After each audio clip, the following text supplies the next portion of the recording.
எல்லோருக்கும் வணக்கம். Aadhira's kitchen YouTube சேனலுக்கு உங்களை அன்போடு வரவேற்கின்றேன். நல்லதை நினைப்போம், நல்லதே நடக்கும்னு சொல்லி இந்த பதிவை நான் ஆரம்பிக்கிறேன். இன்றைக்கான ஆன்மீக தலைப்பு என்னென்னு பார்த்தீங்கன்னா, கணவன் மனைவி வசியமாக குடும்பத்துக்குள் புகுந்து தொந்தரவு கொடுப்பவர்களும் விலகி ஓடிடுவாங்க. இந்த பொருள்களை உங்கள் தலையை சுற்றி நடு ரோட்டில் போடுங்கள், பிள்ளைகளும் உங்கள் சொல் பேச்சு கேட்பார்கள் அப்படின்னு தலைப்பு போட்டிருக்க இல்லைங்களா. அது என்னன்னு பார்க்கலாம். இந்த மாதிரி ஒரு சொல்லுவாங்க இல்லைங்களா, என்ன அலைகள் நம்மளுடைய சுற்றி ஆறாக்கள்னால் என்னன்னு நிறைய பிள்ளைங்க கமெண்ட்ஸில் என்கிட்ட கேட்பீங்க. என்னென்னா, நம்மளை சுற்றி அதிர்வலைகள்னு சொல்லுவோம் இல்லைங்களா. அந்த அதிர்வலைகள் சுற்றி நம்ம இருக்கிறோம்னா நம்ம ஓரத்தில் 3 லேயராக இருக்குமா. அதற்காக தான் என்ன பண்ணுவாங்க, திருஷ்டி கழிக்கிறது, அப்புறம் அதை முக்கியமாக தலையை சுற்றணும். அதுதான் முக்கியமாக இருக்குது. அதுக்காக நான் இப்போ சொல்கிறது திருஷ்டி கழிக்கிறது கிடைக்காது, அந்த ஆறாக்களை கலைத்து விடுதல்.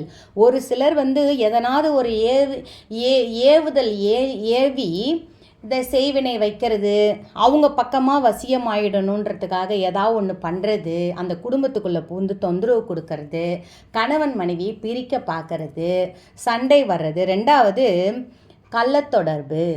இது இப்போ நிறைய வீட்டில் ஒரு சில சின்ன சின்ன விஷயங்கள்லாம் நிறைய பேர் என்கிட்ட கேட்குறீங்க.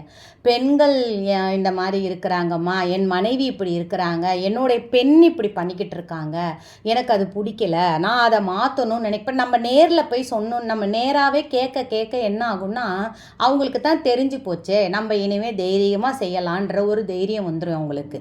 எப்போவுமே எந்த ஒரு விஷயமே நீங்கள் மறைமுகமாக இருந்துக்கிட்டு சொல்லுவாங்க இல்லைங்களா, திக்கட்டுறவங்களுக்கு தெய்வந்தான் துணைன்ற மாதிரி, அந்த தெய்வத்தை முன்னிறுத்தி நீங்கள் என்ன நினச்சி இதை செய்யறீங்களோ, என் கணவர் என்னிடம் வந்துவிட வேண்டும், என் வீட்டில் என் குடும்பத்துக்குள்ளே புகுந்துட்டாங்க ஒருத்தவங்க, என்னை போட்டு எங்களை டார்ச்சர் பண்ணுறாங்க, எங்களை பிரிக்க நினைக்கிறாங்க, அது ஒரு பக்கம். அப்படி இல்லைன்னா நம்ம வீட்டு அக்கம் பக்கம் இருக்கிறவங்களே நம்மளுக்கு தொந்தரவு கொடுப்பாங்க, ரொம்ப மிகப்பெரிய தொந்தரவு. அதெல்லாம் ஆட்பட்டோம்னா எப்படி சொல்கிறதுன்னு தெரில. ஒரு சிலர் சொல்லுவாங்க, எங்கள் வீட்டுக்கு எதிர் வீட்டில் நல்லவங்களாக வரணும்னு நினச்சா, ஆனால் இந்த மாதிரி ஆளாக வந்திருக்கிறாங்க அப்படின்னு மனசு நோக பேசுகிறவங்களாம் இருக்கிறாங்க இல்லைங்களா. அந்த மாதிரிலாம் ஒருத்தவங்களுடைய குடும்பத்தில் புகுந்து ஒருத்தவங்களை சீரழித்து அப்படி என்ன நம்ம நல்லா இருந்துட போகிறோம். நம்ம அவங்களா இப்போ நம்ம யோசிக்கிறோன்னு வச்சுக்கோங்களேன், நம்மளால் அந்த குடும்பம் அழுகுது, ஒரு அழுக்குரல் நம்மளால் வருதுன்னா கண்டிப்பாக அதை பூமராங் மாதிரி தான், கர்மான்னு சொல்கிறாங்க இல்லைங்க, அந்த கர்மா கண்டிப்பாக நம்மளை திரும்ப தாக்கும். அதனால் என்னோட சப்ஸ்கிரைபரான என் பிள்ளைங்களுக்கு இதை நான் சொல்லணும்னு நினச்சேன். சரி, இப்போது இதை தலையை சுற்றி போடுங்கள்னு போட்டிருக்கேனே, அது என்னதுன்னு பார்த்தீங்கன்னா, இப்போ உங்கள் கணவரே கூட உங்கள் பேச்சை கேட்கலன்னு வச்சுக்குவோம், இப்போ உங்கள் மனைவியே உங்கள் பேச்சை கேட்கலன்னு வச்சுக்குவோம், அவங்களுக்கு இந்த ஆறாக்களை நம்ம கலைத்து விடும் பொழுது, இந்த பொருளை கொண்டு நம்ம செய்யும் பொழுது நிச்சயமாக சொல்கிறாங்க, அந்த அதிர்வலையாகப்பட்டது நல்ல அதிர்வலையாக மாறும். நல்ல ஒரு எப்படி சொல்கிறது, இப்போ எப்படி கட்லுக்கு அடியில் கல்லுப்பு போட்டு ஒரு கிண்ணத்தில் நீங்கள் கல்லுப்பு போட்டு கட்லுக்கு கீழே வைங்க, நம்ம ரூமில் வைங்கன்றமோ, அந்த கெட்ட ஆறாக்கள் எல்லாம் அந்த கல்லுப்பு உள்வாங்கிக்கும். அதுக்கப்புறம் அந்த கல்லுப்பு எடுத்து ஒரு வாளியில் தண்ணி பிடிச்சி அதில் அதை கொட்டி அதை கரைச்சி கீழே ஊற்றிடணும். அந்த மாதிரி விஷயத்தில் ஒன்று தான் இப்போ நான் சொல்ல போகிறதும். ஒரு சின்ன கிண்ணம் எடுத்துக்கோங்க, அந்த கிண்ணத்தில் கல்லுப்பை போடுங்க. ஏன்னா கையில் வச்சா கல்லுப்பு செதறும். ஒரு கிண்ணத்தில் கல்லுப்பு வச்சுட்டு அதுக்கு மேலே என்ன பண்ணு பார்த்தீங்கன்னா, வெண்கடுகு, முக்கியமாக வெண்கடுகு இதுக்கு கண்டிப்பாக வேணும். எதிரிகளை ஓட ஓட விரட்டும். இதை ஒரு விஷயம் நான் உங்கள்கிட்ட சொல்லணும். என்னென்னா, ரொம்ப மனசை உங்களை நோக அடிக்கிறாங்கன்னு வச்சுக்கோங்களேன், அப்போ நீங்கள் இந்த வெண்கடுகை போட்டு தூபம் போட்டு பாருங்கள், நம்ம வீட்டில் கண்டிப்பாக நம்மளை பார்த்து அஞ்சு ஓடுவாங்க. நிறைய விஷயங்கள் இருக்குது. எதிரிகள் நம்மளை விட்டு விலகணும் அப்படின்னு நினச்சோம்னா நிறைய விஷயம் நம்ம அதை பற்றி செய்யலாம். நிறைய உங்களுக்கு நான் சொல்கிறேன் வீடியோஸில். இப்போ இந்த வெண்கடுகை இந்த உப்பு கூட சேர்த்துக்கோங்க.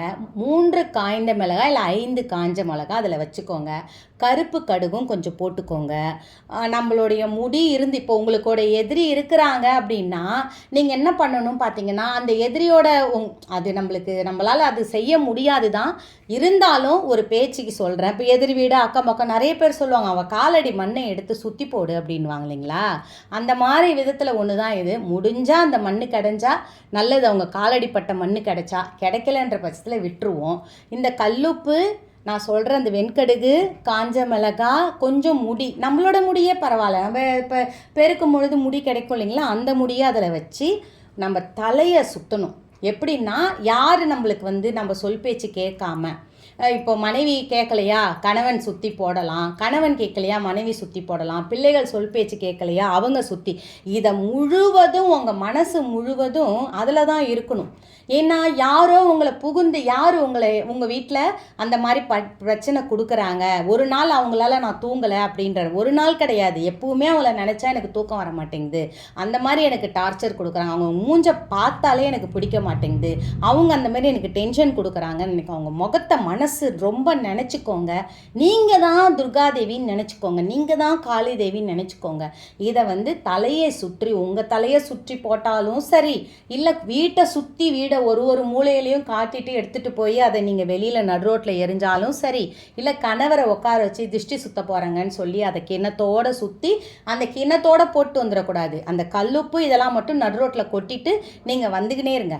இது வந்து எந்த தவறு இதனால் வந்துடாது. கல்லுப்பு வந்து மகாலட்சுமி அம்சம்னு சொல்கிறாங்களேம்மா, இதை எடுத்துகிட்டு போய் நடுரோட்டில் கொட்ட சொல்கிறீங்க, இதனால் எந்த தவறும் வராது.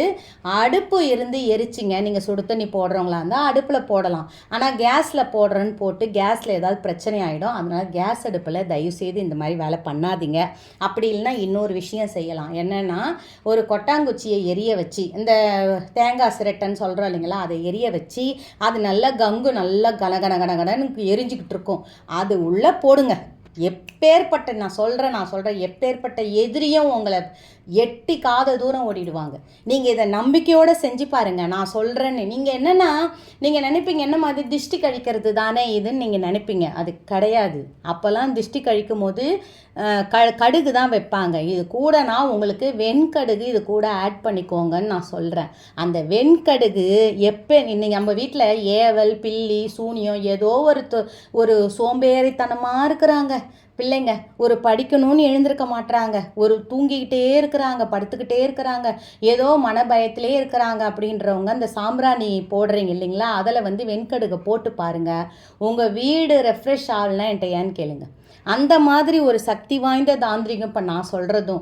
இது நீங்கள் அந்த கொட்டாங்குச்சியில் போட்டு எரிய வச்சாலும் 100% பலன் கிடைக்கும். ஆனால் அந்த எதிரியோட முகம் நம்மளுக்கு அந்த இவங்க நம்ம கிட்டேருந்து விலகி ஓடிடணும், இவங்க நம்ம வீட்டுக்குள்ளே வரவே கூடாது, இவங்க நம்ம குடும்பத்துக்குள்ளே வரக்கூடாது, இவங்களால தான் நம்மளுக்கு பிரச்சனை அப்படின்னு சொல்லிட்டு நீங்கள் வதம் செய்த எந்த கடவுளை வேணாலும் மனசில் நினச்சிக்கோங்க. யாரெல்லாம் வதம் செய்வாங்கன்னு நீங்கள் நினைக்கிறீங்களோ, வாராகியை நினச்சிக்கோங்க, துர்காதேவியை நினச்சிக்கோங்க, காளியை நினச்சிக்கோங்க, அம்மனை நினச்சிக்கோங்க, யாரை நினச்சி இதை செய்கிறீங்களோ நிச்சயமாக சொல்கிறேங்க உங்கள் குடும்பத்துக்குள்ளே அவங்க வரவே மாட்டாங்க. இந்த நடுரோட்டில், ஏன்னா இதை எரிக்க முடியாதவங்களுக்கு நடுரோட்டில் தூக்கி போட்டு வந்துடலாம், தவறு கிடையாது. அது யாரும் மெரிச்சாலும் நம்மளுக்கு தவறு கிடையாது. இல்லை கால்படாத இடத்துல கூட போடலாம். நம்ம நினைக்கிறோம் கல்லுப்பு நடுரோட்டில் போடலாமான்னு, உண்மை நம்ம வந்து என்ன பண்ணலான்னா ஓரமாக கால்படாத இடத்துல இதை தலையை சுற்றி மட்டும் இதை உங்கள் தலை சுற்றணும், அது மெயின்.